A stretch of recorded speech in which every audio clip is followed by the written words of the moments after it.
Hi friends, ఈ వీడియోలో మనం సింగిల్ మూవీ రివ్యూ తెలుసుకుందాం.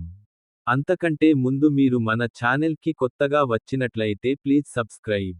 2025 మే 9న విడుదలైన శ్రీ విష్ణు నటించిన సింగిల్ సినిమా ప్రేమను వ్యంగ్యంగా చూపిస్తూ నవ్వులు పంచే రొమాంటిక్ కామెడీగా ప్రేక్షకులను ఆకట్టుకుంటోంది. దర్శకుడు కార్తిక్ రాజు, నిన్ను వీడని నీడను నేనే సినిమాతో గుర్తింపు పొందిన తర్వాత ఈ చిత్రంలో ప్రేమను అసహ్యించుకునే యువకుడి కథను వినోదాత్మకంగా తెరకెక్కించారు. శ్రీ విష్ణు పాత్ర ప్రేమికులపై వ్యంగ్యంగా వ్యవహరిస్తూ తన సింగిల్ జీవితాన్ని ఆనందంగా ఆస్వాదించే వ్యక్తిగా చూపబడింది.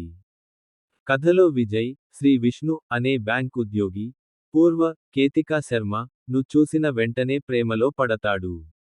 అతని స్నేహితుడు అరవింద్, వెన్నెల కిషోర్ కూడా 35 ఏళ్ల వయస్సులో ఇంకా సింగిల్గా ఉండటానికి విజయు కారణంగా పేర్కొంటాడు. హరిణి, ఇవానా అనే మరో యువతి విజయ్ను గమనిస్తూ అతనిపై ప్రేమను వ్యక్తపరచడానికి ప్రయత్నిస్తుంది. ఈ ప్రేమ త్రిభుజం కథను దర్శకుడు హాస్యంతో మేళవించి ప్రేక్షకులను అలరిస్తాడు.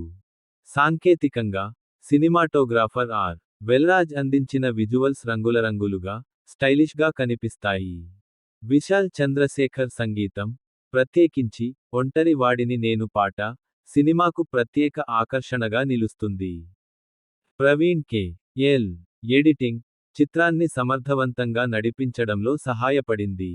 మొత్తంగా సింగిల్ సినిమా ప్రేమను వ్యంగ్యంగా చూపిస్తూ నవ్వులు పంచే రొమాంటిక్ కామెడీగా నిలుస్తుంది. శ్రీ విష్ణు నటన, వెన్నెల కిషోర్ కామెడీ, కేతికా శర్మ, ఇవానా పాత్రలు సినిమాకు బలం చేకూర్చాయి. ప్రేమను వ్యంగ్యంగా చూపించే సినిమాలను ఆస్వాదించే ప్రేక్షకులకు ఈ చిత్రం మంచి వినోదాన్ని అందిస్తుంది.